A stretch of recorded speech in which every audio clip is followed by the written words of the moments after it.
and Fulham have 7 points on the board. Joe Sansom, how are you today? I'm great. Yeah, we said we'd go live if we won. So I'm quite glad that we're getting to say that we're going live because would have hated a draw or a defeat. So happy days, another great performance to talk about. Yeah, we're really, really pleased. Last night was fantastic. It was very undramatic, and then suddenly got quite So dramatic. dramatic. I suppose what we'll just do today is we'll be here for about 45 to 50 minutes talking about the games, answer any questions that people may or may not have, discussing the likes of Carvalho, Cabano, and Gisa, Siri. We'll talk about everyone. And of course, then the championship kicks off at 7:45 tonight, and we'll be keeping our eye on that and probably watching the game later tonight, which is between who? Remind me who they're playing tonight? It's West Brom Sheffield United, which looks like quite a big game on paper. I mean, I know Sheffield United haven't started great, but you know, they're two teams that will probably be right up there with us. And you just sent me the Bournemouth team. Who are they playing again tonight? They're playing Birmingham. So there's a few decent games tonight. I think Middlesbrough are playing QPR as well. Both teams started all right. And obviously Hull, our opponents, on Saturday playing tonight as well. 5 goals at the weekend, 2 goals last night, and 2 within 8 minutes. Let's just get straight into it.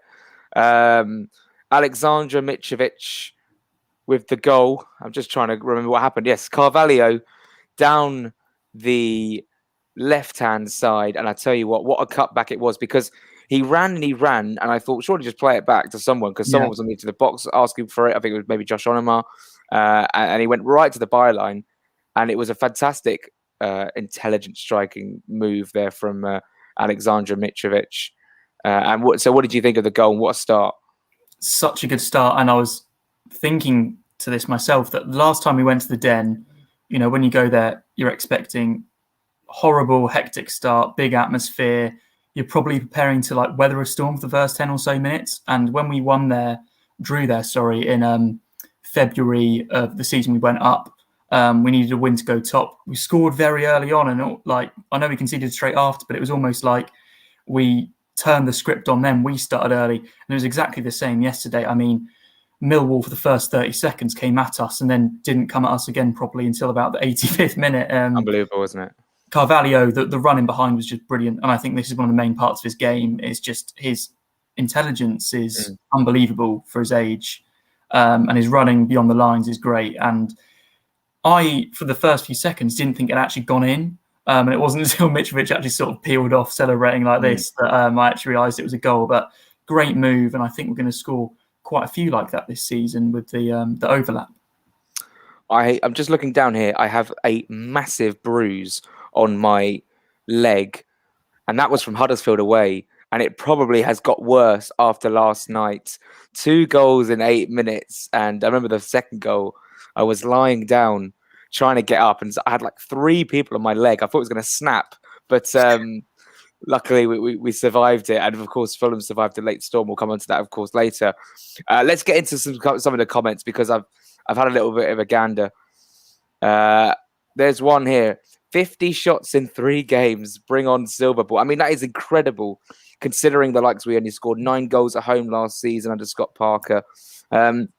A lot of people were saying last night, and I know it's one way to look at things, but it's basically exposing Parker Ball as if like he had the similar group of players and he couldn't get anything out of them. I know we're in a high division and stuff, but even so, in the Championship, we never looked as threatening and as good as we do so far this season, apart from that game against, guess what, Millwall, when we won 4-0. It was almost like, I was saying to my brothers after the game, it's almost like that game after Millwall, Parker was like, okay, that was good, but I don't want you to play like that every week. I want you to just calm it down a bit. Whereas Silva is full pelt, going to score as many goals as we can. And arguably, Joe, we should have scored more than 2 last night, but we'll take the 3 points. So let's go on to Carvalho's goal. A goal and assist for him, 18 years old. And he shushed the fans, just like Ryan says, did in 2017-18. You just told me something about your thoughts on us compared to 17-18. And what did you just say to me before we went live? I want everyone to know.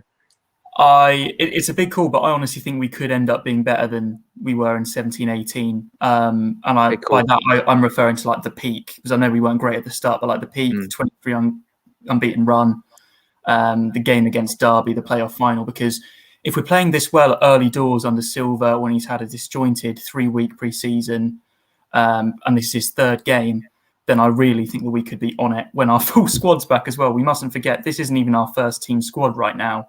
You would think, and there's probably a few more players still to come in.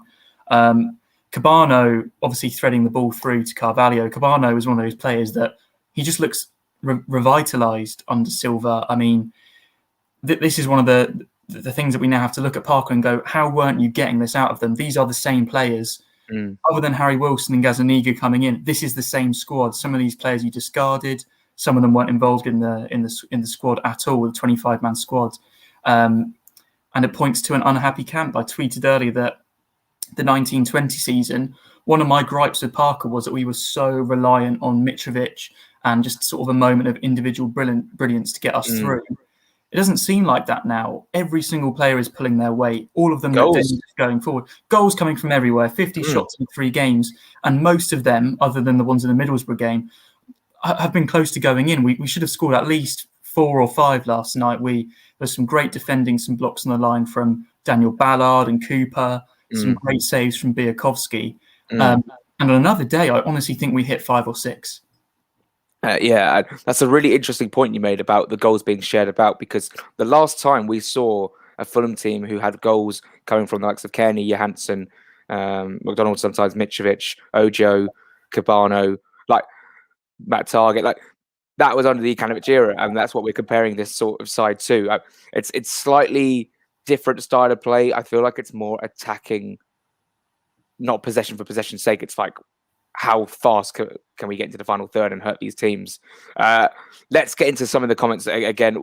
When compared to Parker, it's starting to look embarrassing. Can you guys predict it will be like Tuchel arriving at Chelsea when compared to Lampard? Similar squad, but night and day in performances. That's completely correct. I mean, Tuchel came into Chelsea, as much as I don't want to talk about this, came in and completely transformed and the way they played, and they looked a better outfit with the same squad. And that's happened here with Marco Silva, Joe. No, it's a completely fair point. I mean, I know the comparison is maybe a bit dramatic because of how good Chelsea's squad is, and I know that at the moment we look like the best team to ever play the game. But you know, what we're looking at is a lower-end Premier League, high-end Championship squad, mixture of players, and Parker had this squad to work with. I mean, we didn't have Harry Wilson last night, so the only real change was the goalkeeper. I hope we can break the Championship points record. I mean, it's early days, but the performance I saw last night, I mean, I can't explain how much of a travesty it is that it was only 2-1, because it's one of the best Championship performances I've honestly ever seen. The control we had on the game was unbelievable. And the amount of goals we scored, it should have been more. I thought the performance last night was far, far better than the performance of the 4-0 win over Millwall. I can't remember many missed chances in that game. I remember us having all of the ball and all of the control, but I don't remember the chances. And an 100-point season, if we play like that every week, is 100% not off the cards, because the way we're playing and the squad we've got, if we play like that every week, we get 100 points. I think the Middlesbrough equaliser against us over the day was the best thing to happen to us so far this season, because it gave us a kick up the backside and saying, well, no, we're not going to rest on our laurels. We're not going to settle for complacency and dropping points. And Silva was just like, oh, apologies. Oh, sorry. Something just came up on my phone. Sorry, laptop just went. Apologies. He's not going to rest. He's going to go for it full pelt. You know, early goals against Huddersfield, early goals last night. And that is just the way you want to see it. You want to see a team, especially go to places like Huddersfield Town, who have an intimidating atmosphere, and Millwall, who have an intimidating atmosphere. That is unbelievable, to go there and stifle the fans and stifle the players early on, to go 2 up within, what was it, like, okay, 35 minutes at Huddersfield, but we scored pretty early.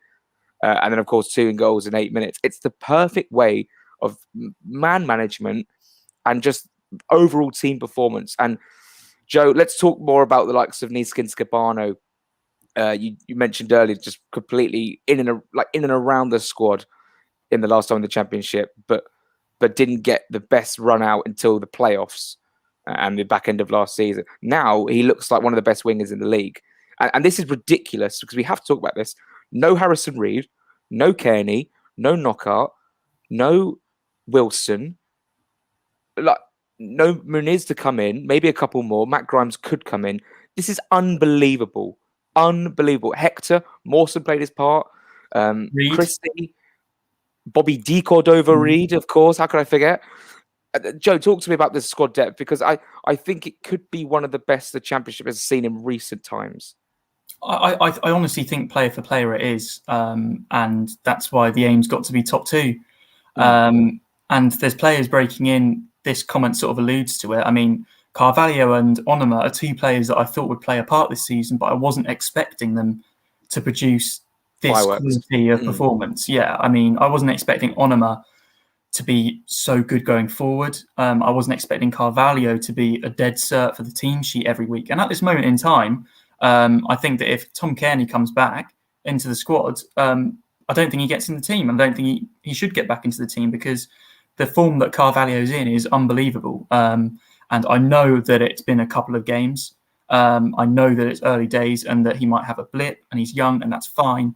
But I honestly think that he's such a talent. I think he'll get into double figures for goals and assists this season. What's that already?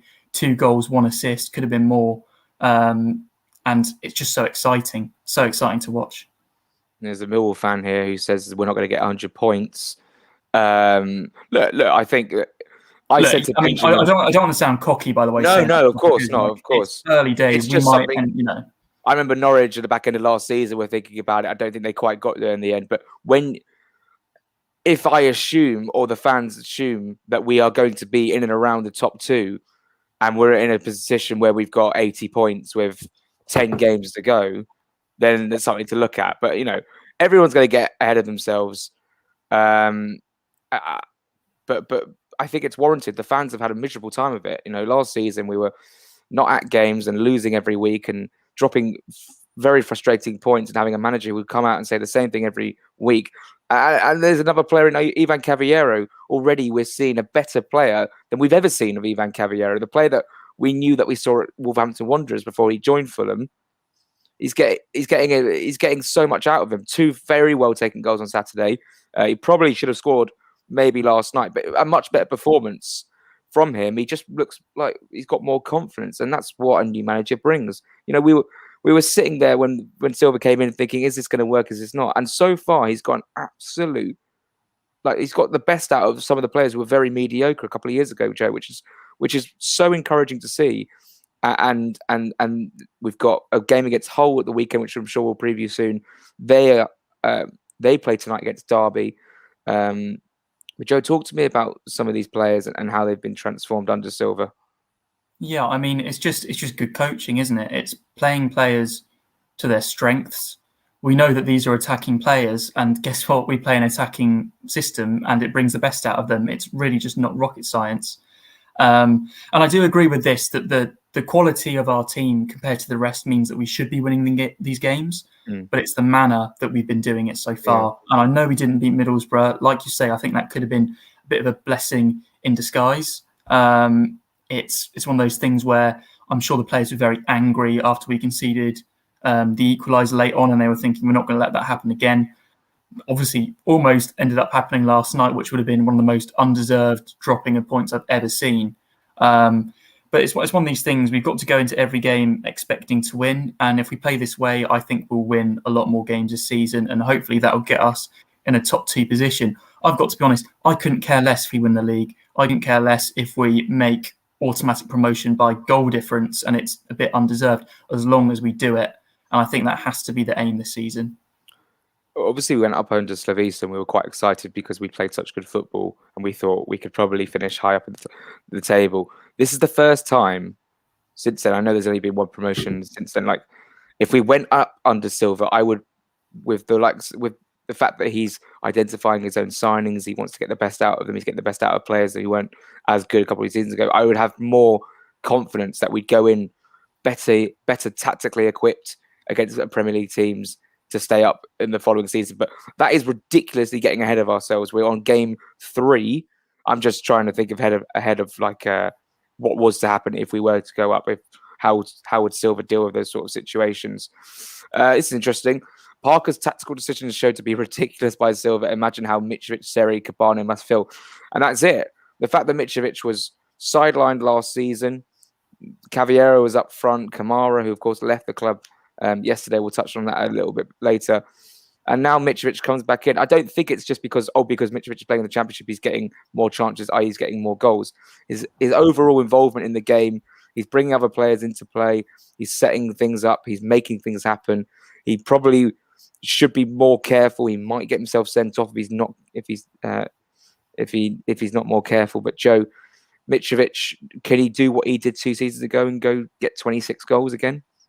I hope so. I think, judging by the moves that we made yesterday, there was a lot of movement of the balls actually going into the box. Robinson's crossing was better. Tete on the other side, always a threat, and a lot of overlaps from the wingers, as I've already touched upon, same as the first goal. I think if that's going to go on, they're going to be cutting it back to Mitrovic time and time again, and he'll get hopefully the same amount of goals, if not more. And I think the most important thing is this time, as we've touched upon a bit already, the goals, and I know it's game 3 and it's very, very early days, they feel more spread around the team. It feels like anyone could score, and it's not just get the ball to Mitrovic, he'll do the final bit. You know, we've got players that can cut in from the wing and score. We've got players that can now run in behind with Carvalho and score. And I actually think we look a bit threatening from set pieces as well. We've got quite a big physical team, and I think goals will come from that, the same as they did against Huddersfield. What a segue as well, because the only thing I'm concerned about so far this season is the Huddersfield performance in terms of if we conceded from a set piece, we conceded another from a set piece which wasn't allowed due to offside. But last night I think there was a Millwall corner or a throw in where we just about dealt with it. It was in the first half. It was quite early on. I've just been watching the first half an hour back. I think someone missed a header. I think maybe Reem missed a header, but I think that's my main concern. Just when we lump it into the box, and we'll come on to the late flurry from Millwall now. Because Afobe scored a goal, which I wasn't even looking. I'm not going to lie. I was talking to someone, and I only heard this big roar, and I was like, "Oh, they've scored." That's really annoying because we made it really difficult for ourselves. When we were in such control last night, Joe, are you concerned that maybe a big physical team, like Hull or Stoke, they come to the Cottage and they get an early goal from a set piece or something, and because we haven't been behind yet this season, so that'll be interesting to see how we react. Of course, I don't want that to happen. It'll be interesting to see what we do. Will we stick to our game when we go plan B? Yeah, it's interesting. I feel like we'll always stick to plan A, and if plan A doesn't work, it's going to be one of those where it's just do plan A better. You know, we've got the attacking players. Where have we heard that before? You know, I do think that we have the quality to score in every game, and it's just whether we can keep it out. And our defence on paper looks great. I agree that from set pieces and when the ball's coming into the box, it can be a bit shaky, but I think we've got a bit unlucky so far. You know, Middlesbrough, 1 chance, they scored. Huddersfield, 2 chances, both from set pieces, scored. Millwall, one of the luckiest goals I've ever seen in my life, and they score. And other than Gazzaniga, and I know that a lot of people think that, you know, he looks a bit shaky, and I agree when crosses come into the box, and this comment sort of links to it now. We looked fine, and Gazzaniga, I don't think he should be dropped, because I almost think we've had 3 games. He couldn't have done anything about the goals themselves. I don't know what dropping him at this stage would mean. I think it would be very unfair. Rodak, I think it's a bit harsh on him that he hasn't been involved, but, you know, Marco Silva season both in training, and you've got to go off that. So unless Gazzaniga has a continued run of poor form, which I don't think he's had, he's literally not had anything to do in the 3 games other than the goals and the odd save. I think you've got to stick with him. But I'm interested to see what would happen, as you say, when we do go behind. We obviously will at some point soon.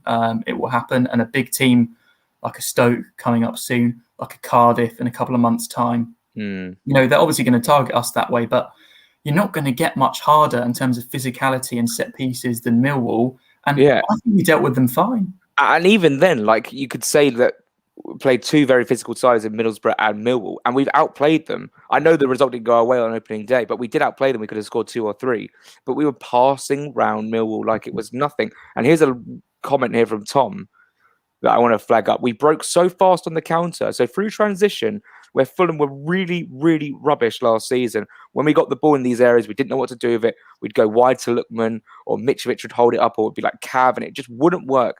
Whereas for Fulham, you get someone like even Kearney, who was so good at that, like ball retention, like the way he'd keep the ball and get it going to the wide men. Someone like, and we'll come on to, I keep saying we'll come on to, but we will.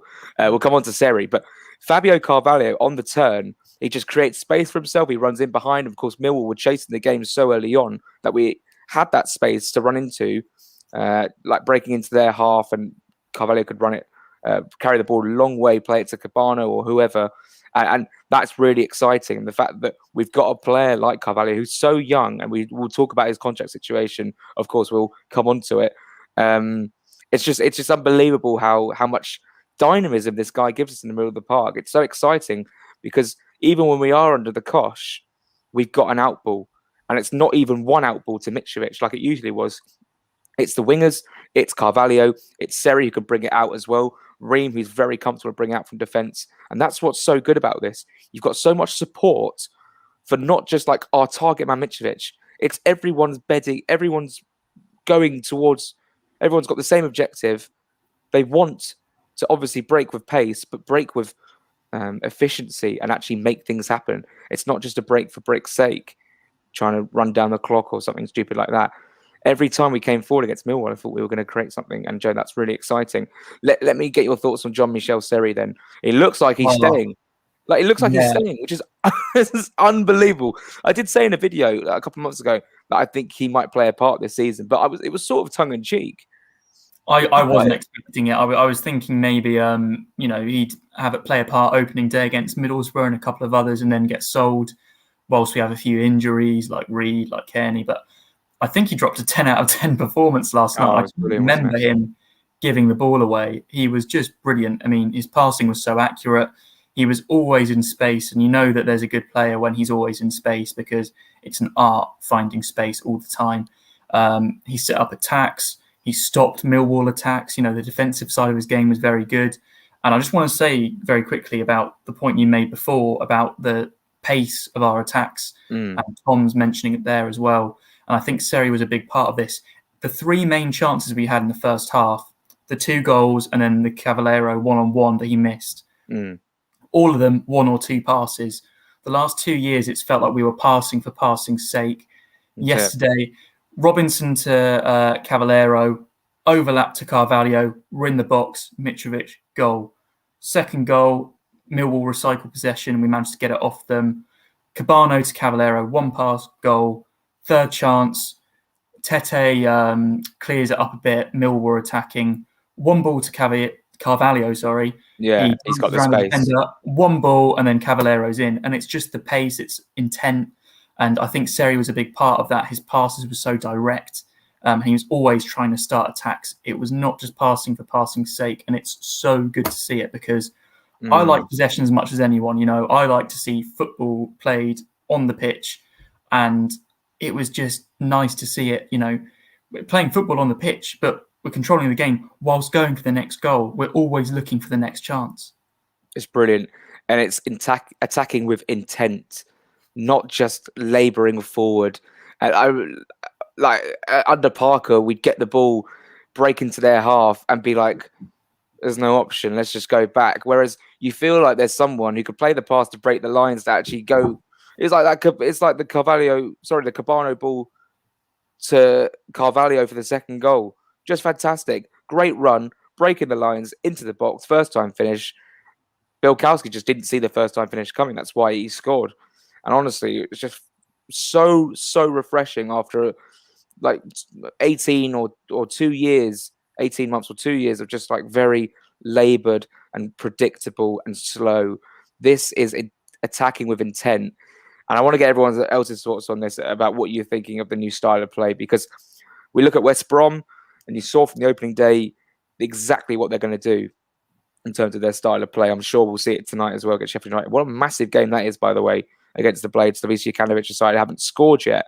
And then you're playing against a team in West Brom who've already scored 5 goals this season and are looking pretty good. And they've got 4 points pending tonight. We'll see what happens.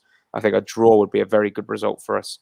Would stop the momentum of West Brom, and then it would get Sheffield United on the board, but not as far up to start getting a little bit of confidence.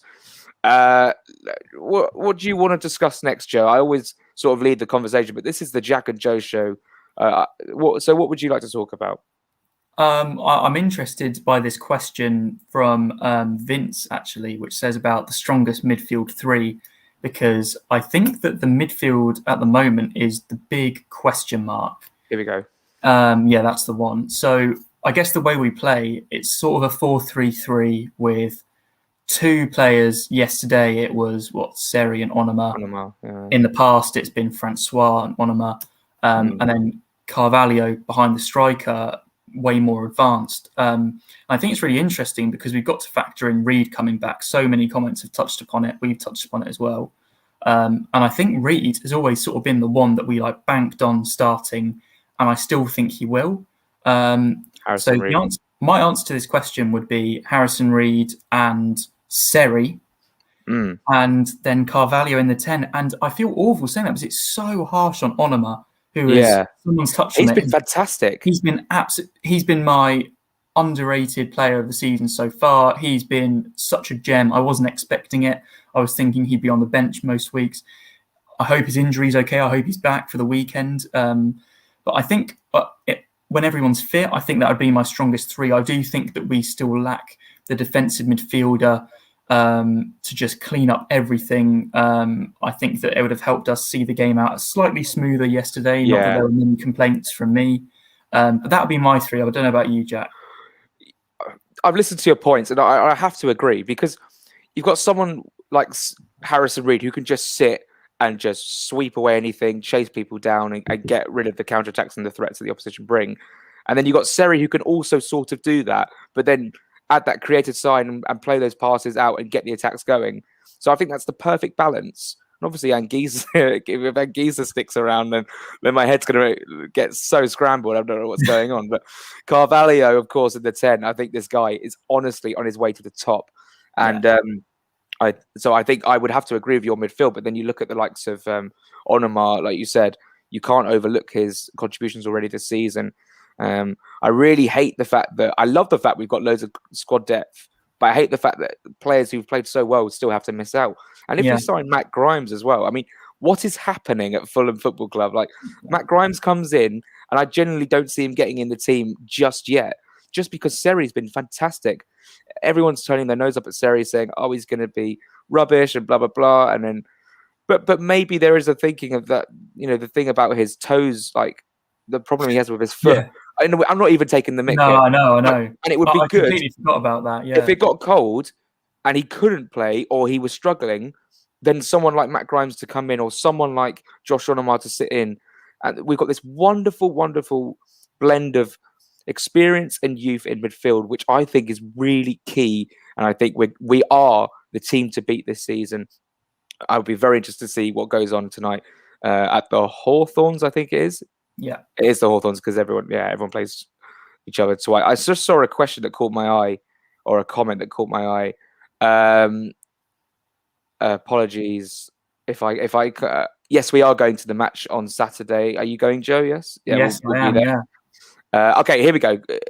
Carvalho lifetime deal. So what's going to happen? Peter Rutzler is saying that he is keen to sign a new deal. There was rumours before the Middlesbrough game that he wasn't, and I was getting really upset and really frustrated, saying we're going to let all these youngsters go again. It's a big talent gone, blah blah blah. But if he signs on, we were talking about what kind of fee this guy's going to be worth, maybe in the summer. And I'd have to say right now he's worth probably minimum 10 million.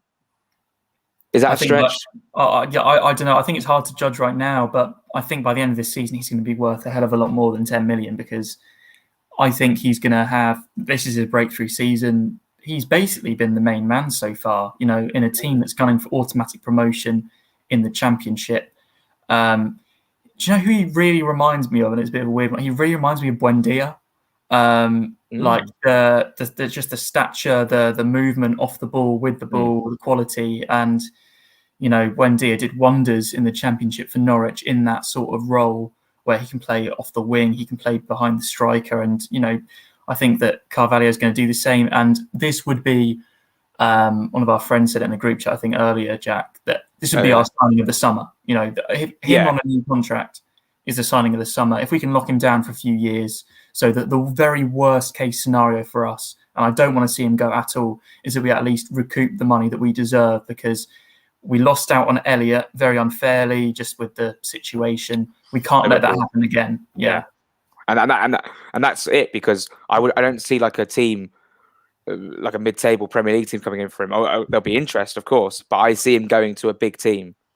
I think this guy's going to the very top, as you said. Like, he will leave Fulham and he will play, I think, at the very highest level. And it'll be horrible when he does go, because he's another homegrown player. But whilst we've got him, let's make the use of him, because this guy's going to be a star. But even if we tie him down to a 3-year deal, let's just say 3 years, even though he's 18, it could be a 5-year deal. Even a 3-year deal, like, gives us a little bit of leeway, puts a price tag on him, makes clubs now having to go into their pockets to sign him, which is fantastic. This could be another 2001 season. That was an amazing season. And of course, Louis Beaumorte was involved. So, I mean, you just love that sort of like narrative. It's fantastic. I saw a comment up here. I'm going to try and find it about Rodrigo Muniz. Here we go. Do you see Muniz potentially operating behind Mitro or alongside him to play off him?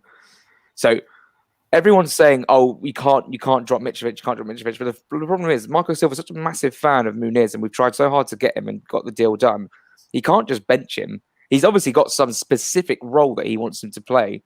So I don't know, because Richarlison obviously started on the left, on the wing, and now he's more of a striker.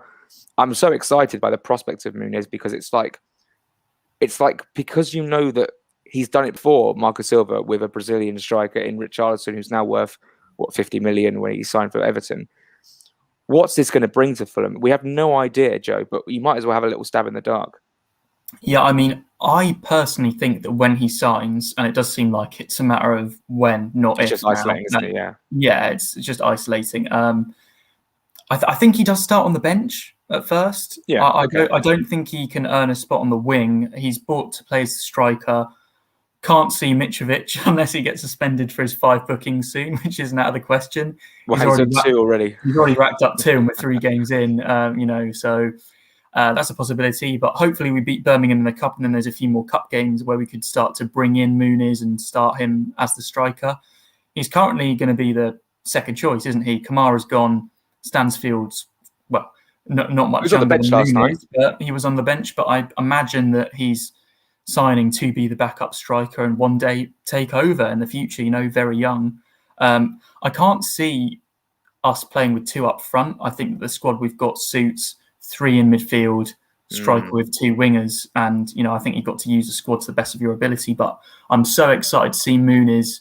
I think that there's rumours about us signing another striker, a third one. And I imagine that Obafemi's been linked. Also, Nzola, who we were linked to from Spezia, I think it is, in Italy. There you go.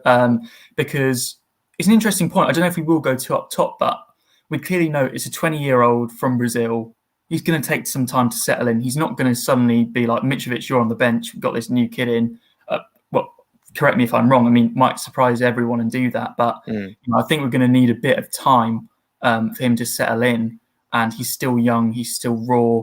But Kamara's gone. We know that in the Premier League, we had no options at striker. We were playing Caballero there. We were playing Bobby Reed there sometimes. Bobby who? Yeah. Oh, sorry. Bobby D called over. Yeah, there we go. And, we need more options there. So fine by me if we go and get another younger striker as well, like Obafemi. Haven't seen enough other than his Carabao Cup goal against us to have a big opinion. But yeah. Well, we're over 100 views. Hello to everyone watching. I hope you're enjoying this stream. You say it's fine by you. Well, it's fine by me. I think it's fine by the whole Fulham fan base. But who's it not fine by? The second tier podcast. Well, yeah, the second tier podcast. Yeah. I'd like to touch on it quickly because I find this really funny. Just like yes, the Harry Wilson deal is expensive, but if you do your research, we're not paying that until next summer. Yes, the Muniz deal again is 8 million, but if you do your research, we've recouped a bit of that money already. So as it stands, Joe, I don't know if you know the figure exactly, but how much have we spent this summer? I don't. Well, also factor in the fact that Johansson's gone and Kamara's gone, and the fact that Anguissa's probably going, and we basically spent nothing. To be honest with you, nothing. And that's if we paid all of it up front, which we haven't. So I don't understand what the problem is with us spending the money. Don't. But yeah, I've just seen a really funny comment, which has really tickled me. Do you think Scott will have been watching our matches? I probably would assume so. The fact we were on Sky last night, he might have had a cheeky chicken chow mein while watching it, maybe. Yeah. Or a fish and chips, however you want it. I don't know. They could do that, attack more than 3 times a game. Wow, what? I never knew that. That's what he's saying at home. This is a good comment. As an American interested in Fulham, fantastic. Is Anthony Robinson a locked-in starter or Joe Bryan still in contention? Well, Robinson started, I think, every game so far this season. Probably our first choice. Joe Bryan came on last night. I think did he play on the wing? Am I right in saying? Yeah, like replaced Caballero. There we go. Yeah, so I would say that Joe Bryan will start against Birmingham in the Cup, probably next week, and hopefully he impresses enough to push Robinson for a league start. But that is again fantastic. 2 very, very capable championship options, and it just again proves that our squad depth is so good. There was a comment about Tosin. Let's talk about Tosin being rumoured to Southampton. They've missed the boat on the release clause, so they have to pay top dollar for him. I thought he was fantastic last night, Tosin. Yeah. Doesn't really play with a smile on his face, though, does he? No, he doesn't. Very serious, very straight face, but you'll take it. Yeah. I think that Ream and Tosin have looked quite good together so far. We've got to remember Tosin. I saw a debate about this on Twitter the other day. It reminds me of Mawson when we signed Mawson, who's always played on the left side. And for some reason, we played him on the right side. And, that is such a big change for a defender. It's all about body position, angles. I think that it's a bit similar with Tosin because he was playing on the left-hand side of the back 3 at times last season. And if it was back 4, he was on the left. Anderson was on the right. He's been playing on the right-hand side this season. It's a big change. And I think that you maybe saw that with the Middlesbrough goal. And I think that we've got to hang on to him. He's a Premier League quality player. And if Southampton want to get him now, 10 million release clause gone, it's got to be at least 20 million. I think. I hope we don't sell, but at least 20 million if we do. Look at this. This is a name. This is a name that I haven't. Steven Sessegnon. It's so peak because he's a very talented youngster, but I just don't see a way he can. I think he could maybe play second fiddle to, what's his name? Kenny Tater. Yeah. Tete. Gary Weaver, who I love, of course, but it is. I think it is. Maybe it isn't because they're the commentators. They ask. Maybe we've got it wrong this whole time. But I'd be a bit annoyed if he never said. So yeah, do you? But then what about Cyrus Christie? We got so many options. That's a weird position because we've basically got 4 players that can play there, plus Fossey that's gone on loan. So it was 5, now it's 4. Christie's good enough, and Tete's clearly the best right back in the division. Then you got Steven Sessegnon and Odoi, and Odoi was on the bench yesterday, which I thought was very interesting. I know Christie and Steven Sessegnon are both back fit now, so very weird to me that he was preferred. I think it would suggest. I think we need to loan out Steven Sessegnon. I think he needs to get game time. He went to Bristol City last year. Obviously, he was injured for a bit, which was very frustrating. And I think he needs game time because he's not going to get it here at the moment. So if it was me in charge, I think I'd have Tete and then Christie as the backup. I think it's time for Odoi to go. Personally, I don't see his role in the squad. I think we've got better people available in right back, left back, and centre back. I don't see him getting the game time. He's been a great servant to the club, but I do think it's time to go. Just don't think he's going to fit the system. You feel like he's going to be the liability in the team. I do. I don't think. I think he'd do fine, but I don't think he's the attacking right back we want. And I can't see him filling in at centre back because we've got about 5 people in front of him. He's definitely not going to be filling in at left back because we've got 2 quality left backs in front of him. So it's one of those things where I think his time has come. Of course, we've got Hector as well. Someone's just commented. Yeah. I brought up this comment here because Harry Wilson can play in a 10 role. So if TC's still out and Carvalho for some reason maybe injured or he needs a break, we can play Wilson in that 10 role, which is incredibly exciting because you could have like, I don't know, Cabano, Wilson down the middle. Then you've got like Bobby D. Cordova-Reid or who else? Like Ivan Carvalho, like Ivan Cavallero. I mean, that's going to get confusing, isn't it? Yeah. So yeah, just incredibly rich with talent, and a lot of the pundits now are going like, "Oh, Fulham, yeah, they've done." Andy Hinchcliffe was waxing lyrical, saying we're playing some fantastic stuff. Joe, let's stay live for another 5 minutes and let's talk about the whole game quickly. Yeah. I'd like to hear your starting 11, what changes you'd make, and then of course after Hull we'll come on to the cup and how you'd all change that around as well, because I'd honestly play a whole different 11 for the cup game. Yeah, me too. I think for the whole game, it's a weird one. That is a great point, and this versatility has been wonderful to watch so far. And that will confuse defenders as well. Oh yeah, for sure. I mean, Carvalho was just appearing everywhere. He was on the left wing for the first goal, right wing for the second goal, through the middle for the chance for Caballero to just love it. It's brilliant. For the lineup for Hull, I would go completely unchanged unless there's any injuries.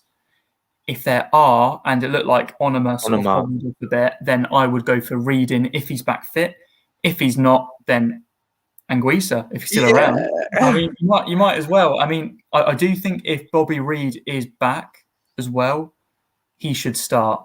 And to answer this question, the official club account said that he had a little knock and just couldn't quite make the game yesterday. You know, it was quite a tight turnaround. And he will turn us around, you know, Bobby D. Yeah, he'll turn us around.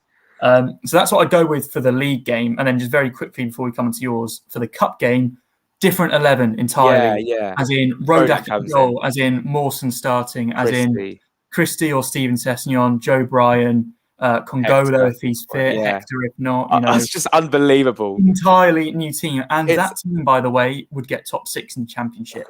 I know, we were discussing this, weren't we? The two 11s we've got. Bobby Reid, I think, is going to be available for the next game, so we all understand. Of course, Tarish Francois can play. It's so exciting. My head is spinning with in a good way this time. Yeah. I just saw a comment that's just completely Knockout. We haven't even mentioned the fact that Anthony. But the thing is, though, Knockout is a good option, and if he's playing in a system that's very attacking based, Knockout will thrive because he loves just to drive into space and waste chances. Like, he'll annoy us all by wasting chances, but at least he'll be in those chances that we create, and hopefully he can actually put in a decent corner or a cross. Not hit me in Rose again. I can't believe we've gone the whole thing about mentioning Anthony Knockout. Stansfield could play against Birmingham, as some said. Where were we going to... We talk about the whole game, weren't we? Yeah, what's your team? Oh, okay. I would go probably unchanged. I might bring Bobby D. Cordova-Reid back in because he got 3 assists, didn't he? Yeah, he was great. I'd start Carvalho again, definitely. Maybe start Reid over Cavallero, bring off Cavallero from the bench. That's nothing against him. I just think that Reid deserves a chance, and he's unlucky to pick up a knock. And like you said, if Onuma's out, I would fully start Anguissa or Harrison Reid alongside Jean-Michel Seri. Let's get a score prediction before we wrap up because the championship is just about to get underway. Yeah, I'm feeling really confident. I'm going 3-0 Fulham. Think as long as we get an early goal, we'll be fine. I am a bit wary of Hull. They're not a bad side at all, and I don't want people to get fooled that they lost 3-0 to QPR. Yeah, they were good. They were very It was good. not a 3-0 game at all, if you see the highlights, and they probably didn't deserve to lose. I also really like Keane Lewis Potter, who plays for them. Really good player. Look at the highlights from their win at Preston, and you'll see that he's a quality player. I'm going to go 3-0 Fulham, but I'm not getting complacent just yet. Yeah, I want to say more goals, but I just have this more thing. Goals. Huh? More goals. More than scared 3. Me. I thought something had just happened. But, I want more. I would like more goals, obviously. But I just feel like at home, I don't know, it was with a Borough game. I feel like at home we're not very good But that's not saying that we're not very good this season. Like I just thought last season we were awful last at year home. we were terrible. I mean, it just wasn't worth watching. I think I'm going to go 2-0 Fulham. Okay. But I would love more goals. Someone said 10-0. 10-0. Oh, that's I think the most important thing should be the nil, because I'd love to see us keep a clean sheet. Yeah. We haven't quite done it yet, and hope that comes sooner rather than later, to be honest. Breaking news. Arsenal agreed deal in principle with Sheffield United to sign goalkeeper Aaron Ramsdale. God. Yeah, not sure about that one, to be honest with you. So let's just get. Yeah. I'm just going to get everyone's score predictions up on the screen, just so everyone gets a go. 3-1 against Hull, 3-1 Fulham, 6-1, 2-0, 2-0, 4. I'm guessing 4. What does that mean? 4 surely the limit. If my girlfriend's still watching, I hope she enjoys our first ever Fulham game as well. And then she's coming to the Cup. She's becoming quite the regular. Because obviously she lives in Birmingham, so it's quite easy for her to come. 9-0 beat our home record from last season. Yeah, that would be funny. To be fair, we've scored 1, so I wonder how long it will take for us to get over 9 home goals and break that record that was so rubbish last season. Joe, final thoughts? Anything more to say before we end and watch the Sky Bet Championship? I don't think too much more, to be honest. Just really excited. It's nice to have some positivity back. And I know it's a different league and the quality is so much lower, but it's just exciting football. And last night, watching the game, I mean, I haven't enjoyed a game that much honestly, other than the playoff final and maybe the win at Liverpool the last few years, it was just great to watch. Attack. And I hope to see it again on Saturday in the flesh. Yep. Sorry, I was just looking outside because I realised the time, and I know that Daniel Mann's going to be on comms tonight, so that is very exciting. This has been the Jack and Joe Show live. We'll be back, I'm sure, on Monday to talk more about Fulham against Hull and preview the Cup game, which is, of course, on the Tuesday. Yeah. Christ. All right. So, yeah, that will all work out, and then maybe, depending on what happens in the Cup, maybe we won't cover it as big. And then we'll maybe be back for maybe after the Stoke game. Because the games are coming thick and fast. An international break where we can probably have a live stream for deadline day and just take stock on what's happened. And then maybe give ourselves a week or 2 off. And not like it's so strenuous, but like in terms of just there's no Fulham playing. And then we'll go to Blackpool and we'll... So thanks very much for being here. Final thoughts, Joe, on Tony Khan's tweet last night. Oh, yeah, I don't really want to get too much into it, but at least he's tweeting about the club again. Personally, I would like to see a bit more in terms of actual, involvement, or, well, actually, maybe from his point of view, lack of involvement would be music to my eyes. But music to your eyes. I don't have too much to say on it. I'm happy with the business we've done so far. If that's him, fair enough. If it's not, I hope it's a positive sign of like the way we're moving forward as a club. Really enjoyed this one, Joe. It's been fantastic to talk. Another Fulham win. We are top of the league, and we'll see you Saturday at Craven Cottage for the big one. Well, another big one. Come on, Fulham. Joe, thanks very much. Yeah, thanks a lot, Jack. See you later, guys.